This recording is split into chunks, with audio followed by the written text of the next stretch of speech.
Hello, and welcome to episode 4 of Design Curious Podcast. Today, I have a wonderful interview with Suzanne Manlove, and you're going to love this conversation. She was a graphic designer turned interior designer, and I just loved her story. A little bit about Suzanne. She founded Manlove and Company Interiors in 2007, so her company's as old as my company. She founded it on the heels of a career in graphic design, and for the last 15 years, she's channeled her artistic vision and management background into creating truly livable homes for inspired, accomplished professionals. She loves the hunt for singular pieces and finding new creative ways to infuse each client's identity into their home. You can find Suzanne exploring new cities and art events with her husband, Mark, finding her zen at yoga and meditation workshops, and getting outside as much as possible. So grab some coffee and listen in as we have a great conversation with Suzanne. You're now listening to Design Curious, a place where you, creative one, are here to learn about what it really is like to be an interior designer. And I'm your host and mentor, Rebecca Ward. If you're worried about how to succeed in a creative career, if you're ready to learn your next steps to become an interior designer, and if you want the satisfaction of doing something you love every day, you are in the right place. Grab a coffee, a notebook, and let's dig into today's episode. Hey, Suzanne, thank you for being on Design Curious Podcast. It's great to have you.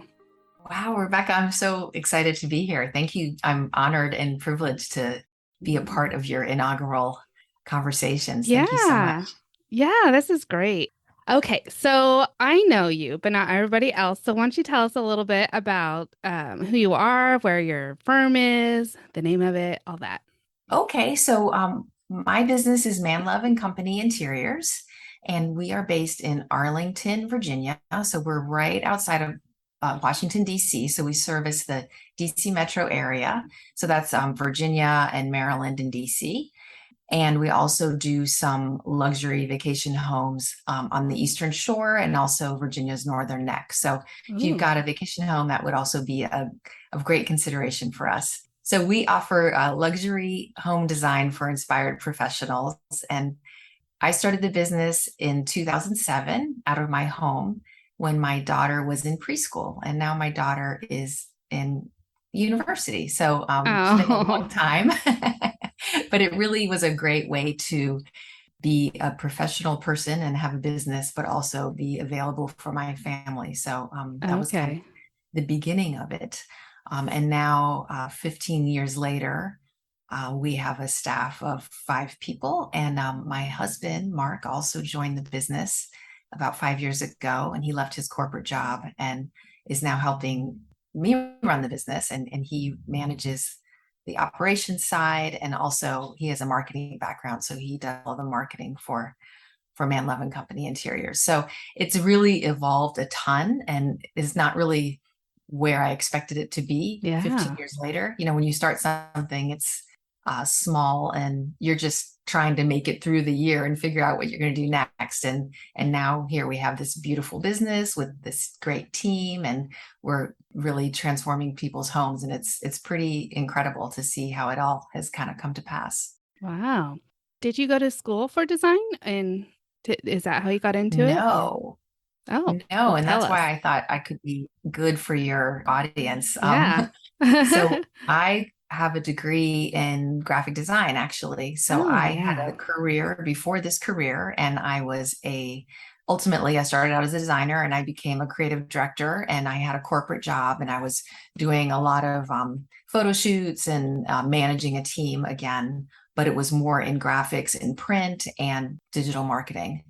And then when I had my second child, my daughter, so I have a son who's also at university right now, but when I had 2 kids, I realized I needed to kind of make a change so that I could be a little more available for them, because the corporate job was a lot. I tried a couple different things, and I tried teaching for a little while at the Corcoran in DC, and I taught graphic design. I got my real estate license Mm-hmm. And I worked with a brokerage and kind of got my feet wet with that Uh-huh. and realized that I really did not like all the paperwork and all of the weekend showings and all of that. I Mm. thought it was going to be a little more flexible, but it Yeah. didn't really provide that for me. But what I did really love with my real estate job was helping the people get their homes ready to sell. Oh, I really, okay. yeah, I liked working with the clients and I liked going into their homes and figuring out how to make them look better. Mm-hmm. And a friend of mine at the time who had a lot of influence on me was running a staging business, and she was very successful in her business in another state. And she recommended that I try a staging business because she knew I was trying to figure out like what to do with myself Yeah. because I knew I needed to start making some money and start running a business of some sort, but I didn't want to go and work for someone else anymore because I really wanted that flexibility. Right. So I decided that I would become a stager and work with people who were selling their homes and getting them ready to put on the market. So I created Arlington Home Interiors, which worked pretty well. And I did a couple of those staging jobs. And I realized, gosh, I really don't want to be prepping homes for them to be sold. I really would like to be working with people who want to stay in their homes because Mm. then it's a lot more personal. Staging is a great business, Yeah. but it's more about kind of depersonalizing a home and also moving really quickly, spending as little money as possible for the biggest bang. Yeah. So it's satisfying in some ways, but it's not really the lifestyle business that I wanted. So I just decided that I was going to be a decorator and designer. Like pretty Okay. much, okay, well, I'm doing graphic design. I can do interiors. They're not that different. I was doing 2D space and now I can work in 3D space Sure. and I will figure it out. I will learn. So that's after 16 years in like a corporate setting. So I had a lot of project management skills. I Okay. knew I worked really well with people and I loved meeting new people. I knew that I could manage a team because I had been doing that for a long time. Mm-hmm. So I just kind of jumped in with both feet. Wow. And what I think so interesting about this industry and a lot of my colleagues in this area is so many of them did go to school, and that's great that they had the foresight to do that when they were 18 or 22 or 32 or whenever they went back to school. But so many of them came from somewhere else, Yeah. came from PR or marketing or business management, like lots of different backgrounds. Yeah. And then they started doing this. So it's not necessarily the smoothest path to being a decorator, but it is a path. So, Yeah. and it worked for me. It definitely, Yeah. you never know where you're going to end up, but it was definitely the real estate path. And then the staging was Yeah. they were good stepping stones for me to get to here. How was your mindset as you were launching into being an interior decorator? But did you have confidence in your design abilities? Or, I mean, because you had graphic design, so you knew you had an eye and all that. But as far as like getting the client and selling your design to them and having them spend all this money, did you have the confidence there when you jumped in with both feet? No, not necessarily. I think that it grew as I did more things. Okay. One of the things that I did to help me with the pieces that I didn't know was I created a group of designers. I met a lot of people and I love meeting new people and making Hmm. friends. And it was really an exciting new time because it was a whole new career and let me learn all about furniture and go to the showrooms and go to the design center parties and really pick up as much as I could. And I created a coffee group of designers Oh. to get together and talk about work and talk about vendors and contracts and how we were doing what we needed to do. And everybody that I invited was somebody who had more experience than I did. Mm. So I was able to Smart. surround myself with this wonderful group of ladies who could really support me in moving through Yeah. learning of the business. And I think that was a big piece of it was creating the resources so Hmm. that I had people to ask the questions for. And then I hired a couple coaches actually. The first coach I hired was more, and I know you are a coach advocate as well, so you Yeah. can understand where I'm coming from with this. But the first coach that I hired was somebody to really help me transition my lifestyle from I had been home for more than a year as a stay-at-home mom, and how to transition from that to a business owner. And what did that look like Mm. running it out of my own home? Yeah. So it was more life coaching Mm-hmm. and looking at how do I manage my day and how do I get to sit at my desk in the morning instead of doing laundry and unloading the dishwasher, and like getting into the mindset of being a business owner, which I Really think good. really contributes a lot to your confidence with everything. Definitely. So that was really, really helpful to work Yeah. through some of those barriers that I might have had and some of those ideas that I wasn't good enough, or imposter syndrome Yes. because I didn't have the degree. And I think also just starting smaller Mm-hmm. and then building up and doing a little bit more every time.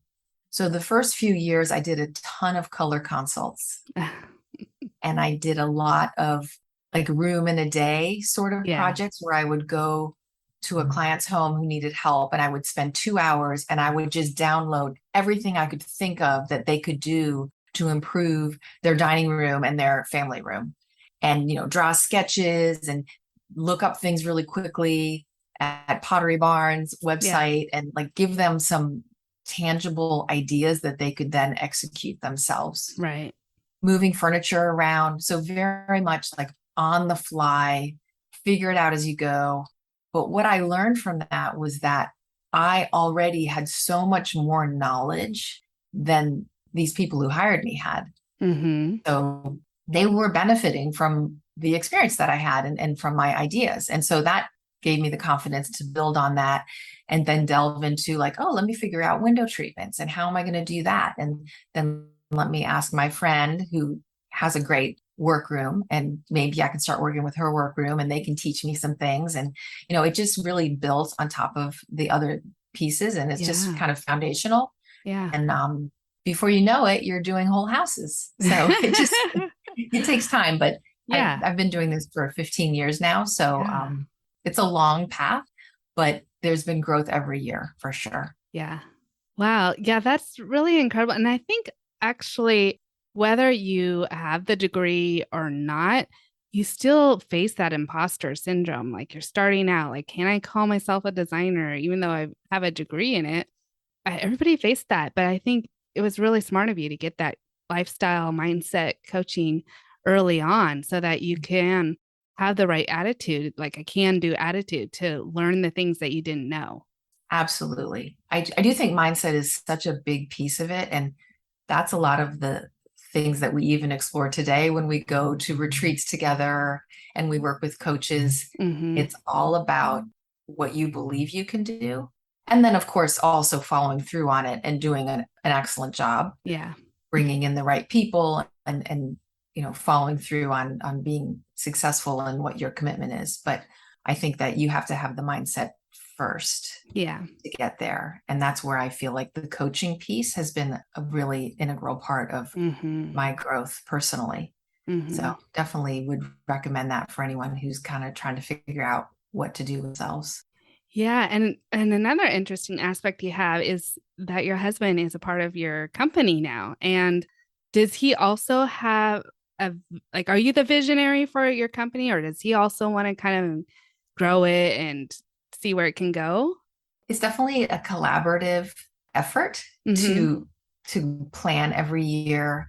We get together and actually plan like an offsite where the two of us will go somewhere and work on the business, and of course explore wherever we are that's beautiful, and Right. go on nice meals and things like that. But we set our goals for the year, and then we have business meetings where we revisit those goals throughout the year to see how we're doing against them.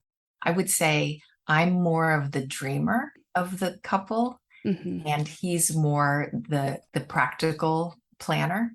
And so there's a good kind of yin yang complement Yeah. there to get the work done. So I'm always pushing for more, like, well, what if we did this and let's try this, and he's more the reality, and also because he's more managing. I mean, we manage the funds together, but he's really looking at the budget Yeah. all the time, and doing all the accounting. There's a good balance there too on like what's realistic Mm-hmm. and what can we set a goal for the future or for 6 months from now. So yeah, it's definitely joint. Yeah, I'm sure 15 years ago he didn't envision himself working at an interior design firm. No, no. And then I was looking more, I think, to my peers in the business stuff and the planning, because he had his own business and career that he was Mhm. working on. We'd get together at the end of the day and talk about what was going on, kind of more like that, but not as much in the way that we would do it now. Right. Yeah. He has an inside look at everything. Yes, yes. But we work pretty independently. I think that, especially with being with somebody that you're married to, it's really good to each kind of have your own track on what you're doing so that we're not together constantly. Like he's in Mhm. his office, not in mine, and it works out really well. Mhm. So when you go to hire designers now for your own firm, are you looking for them to have degrees in design, or because you don't have one yourself, are you more open to seeing the possibilities? Or as a business owner, Wow, what's your perspective on that? that is a really fascinating question. We did just hire somebody who has a degree.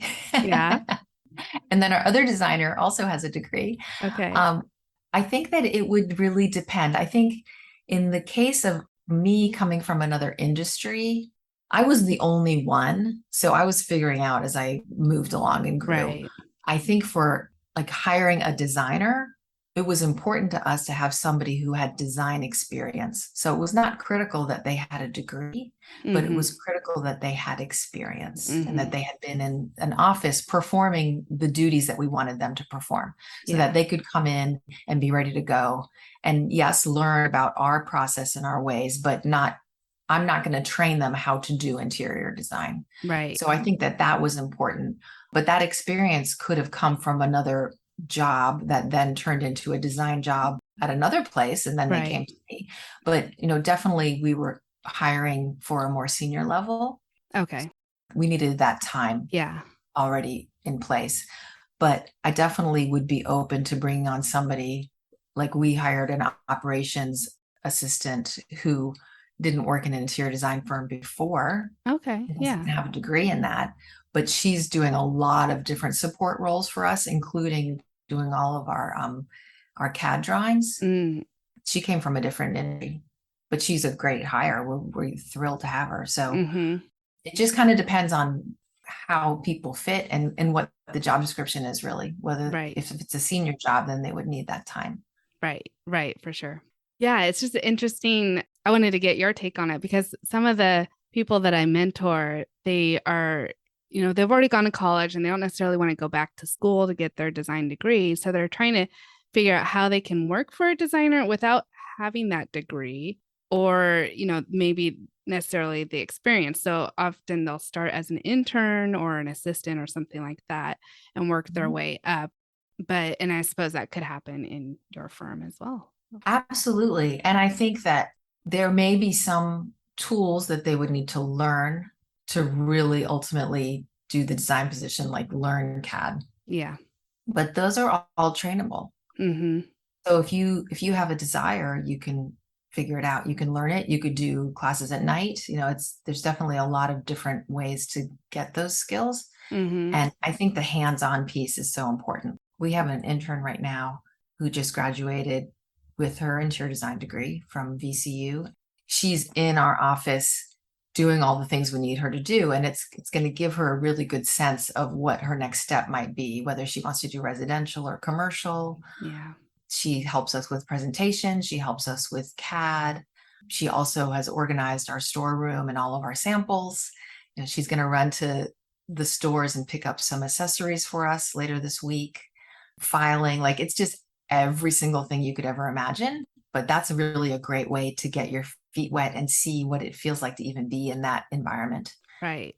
And I think that that's a good stepping stone for the next thing, because now she can say, I've had this experience with Manlove and Company Interiors, and I'll write a nice referral letter for her. And that's going to be a great piece for her. So I think that it's definitely an important step, I think, is just getting in the environment. Mhm. Yeah, for sure. What would you say was the most challenging part of the career for you as you were learning your way through it? Good question.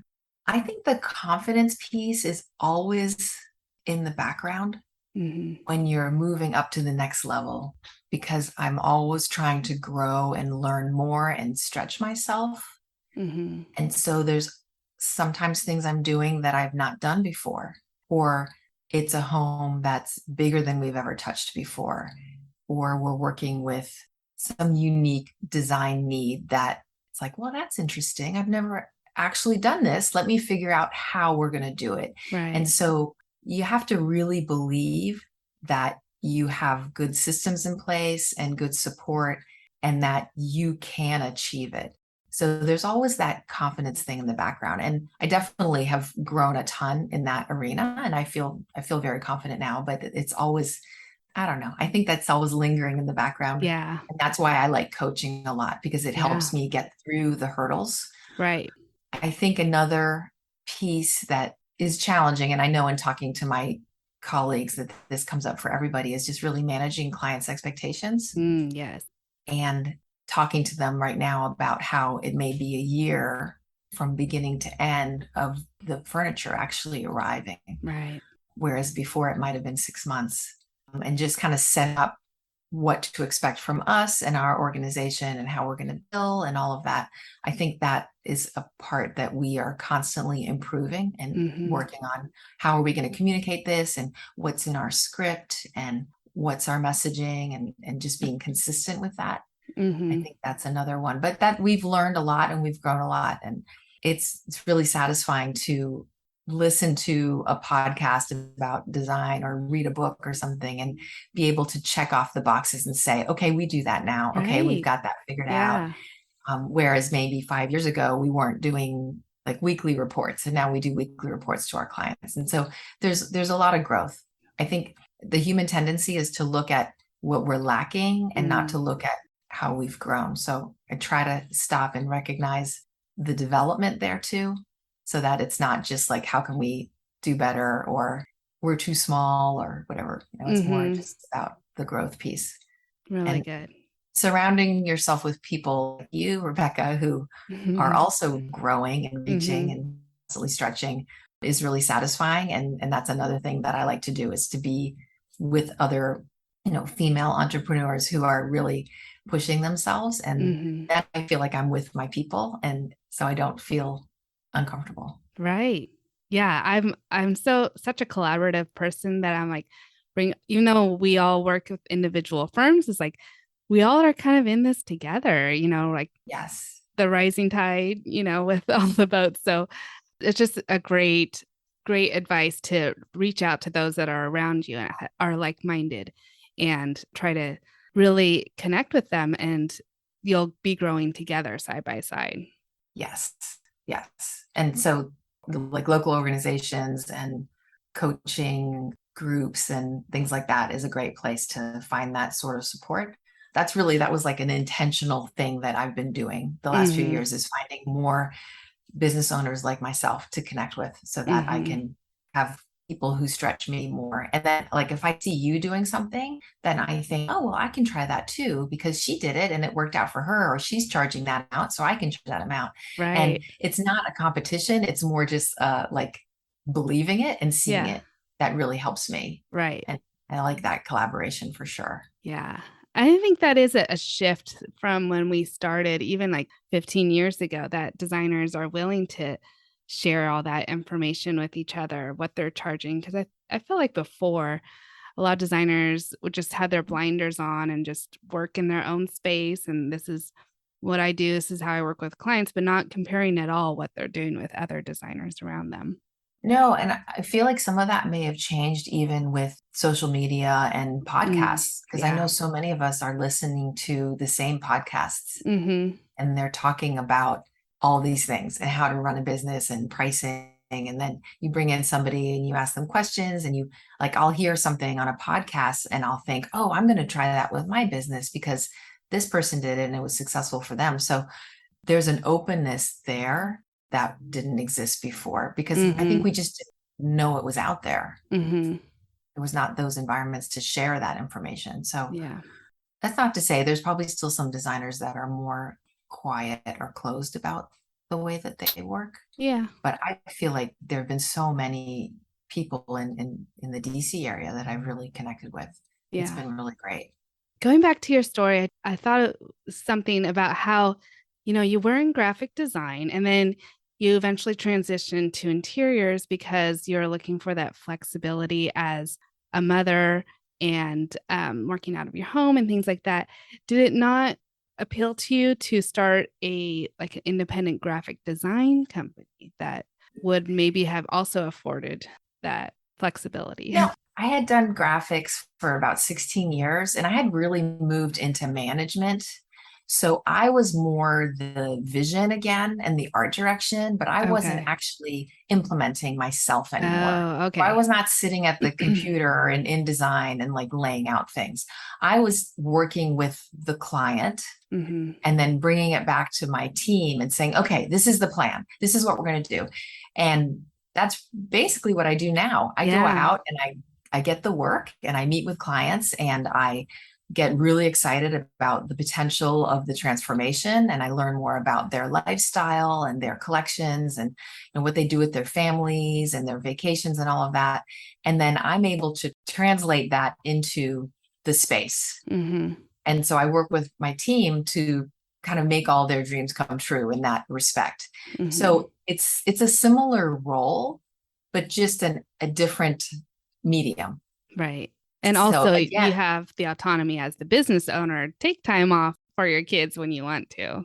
yes, yes. And things have changed, of course. The kids have grown and they're at Right. school Yeah. now, and Mark and I have time to really dedicate to the business. So it's Hmm. we're entering a different phase of our lives right now where For we're empty sure. nesters for the first time and we're figuring out how to work hard and be successful and also how to take the time off when we want to go and rest and play.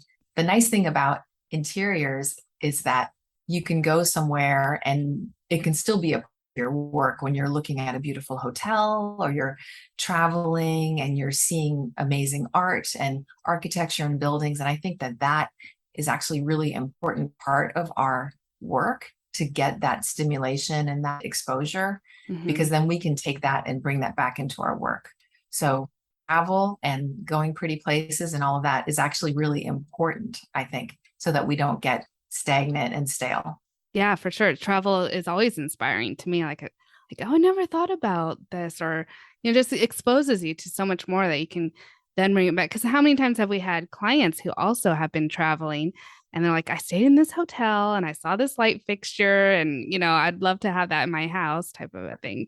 So, Absolutely. So yeah, yeah, that's a nice, it's not an excuse. It actually really helps the business to be able to get out there and see all the yeah, beautiful things. for sure, for So I sure. feel like there was, in some ways, the translation in role from graphics to interiors wasn't that difficult for me in terms of Hmm. my skill set. It was more about learning the furniture industry and the trades and learning like window treatments. And window treatments were challenging in the beginning because I had never done anything like that Yeah, before. But I'm really good at calling on experts to help me. And so if you have somebody who does really good windows, that's the person you call. And then you find a really good tile person and yeah. a great general contractor. And then your job becomes so much easier because you can trust and believe in the people that you're hiring to work with you and do a great job. Right. Do you have any other advice you'd like to give someone starting out in interior design? You have Well, we had talked so much about like, so far. yeah, well, It's we been talked about you great. don't have to have like a design degree. So Yeah. I think figuring out how to transition into it is more of the approach and like what's Yeah. the best way. But I think that you definitely don't have to have that. And I think that you don't have to know everything. Like I Hmm. was talking about calling on your experts to help you. I feel like people feel like they have to have everything all figured out, and you can give yourself the time and grace to learn things if you have people that you can lean on to support you. Hmm. So you're not going to know everything on the first day. And I didn't know everything at all on the first day. But there's, baby steps like doing the paint consults first, because I felt confident with that and getting to know people and getting to know their homes and then just building slowly. So I think that we put a lot of pressure on ourselves to have it all figured out in the beginning. And especially people who are drawn to this field, we tend to be a little more perfectionistic, and we want it to be perfect in the beginning, but there's just stages, and it's gradual. So you're not going to just snap your fingers and be doing a 6,000 square foot house, Right. but give it time and you will grow and learn. And every year can be better than the year before. And that's how it worked for me. And I do believe in coaching. I think that's a big part of kind of fast tracking your experiences so that you're not having to learn everything from the ground up. There's a lot of people out there who are willing to share their experience with you and help you get to the solution a lot faster. And I think coaching specifically in interior design can really help you with that. And then it also really helps you with the mindset, which I think is kind of the key to like succeeding in anything, is the right mindset. For sure. For sure. So that was like 4 things. Yeah. That's great. I have a lot to say. Oh, that's great. Is there anything else that you wanted to touch on before we wrap? No, I think I kind of covered the big moments. I definitely would invite your audience to come and check out our website if they want to, at manloveandco.com. It's MANLOVE. And if you hear this and have any questions or anything, I'd be happy to respond. So you can just send a note through the website, and would love to hear about different people who are trying out this field and you know, what they have any questions about, you know, what we're doing or any of that stuff. I'd be happy to respond. And can they find you on Instagram too? Yes, manloveandcompany.com for sure. That would be great too, to check it out. Yeah. I always like to look up people after I hear them talk so that I can learn more about their business. Exactly. So yeah, you're welcome. We would love that. Absolutely. Yeah. And we'll include those links in the show notes as well. So everybody can find that easily if they're driving right now and can't note it down. Yeah. Well, thank you so much. Just wonderful talking to you and hearing your story. I actually didn't know that you were a graphic designer first. So that's great. I learned a lot today. Oh, good. I'm so glad. It was really fun, Rebecca. And I wish you the most success in this. I think it's going to be awesome. And I'm going to add you to my podcast playlist so we can like geek out on all the podcasts together. Awesome. Thanks so much. Yeah, that'll be great. Well, thank you. All right. Bye. Bye.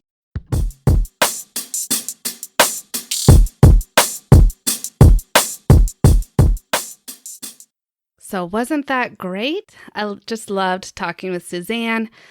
She and I have been friends for several years, and it's always so fun to catch up with her. She's an inspiration to me in her desire to improve her business and grow. And it's fun to have a colleague who's on the same path with you.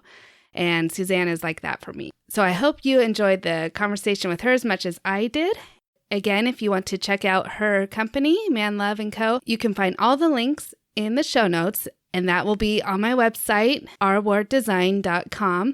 And I'll see you next week. Thanks for listening. If you love this episode, please leave a rating and a review.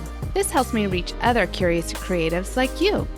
If you have a topic request or would like to contact me, simply head over to my website, rwarddesign.com, or email me at podcast@rwarddesign.com.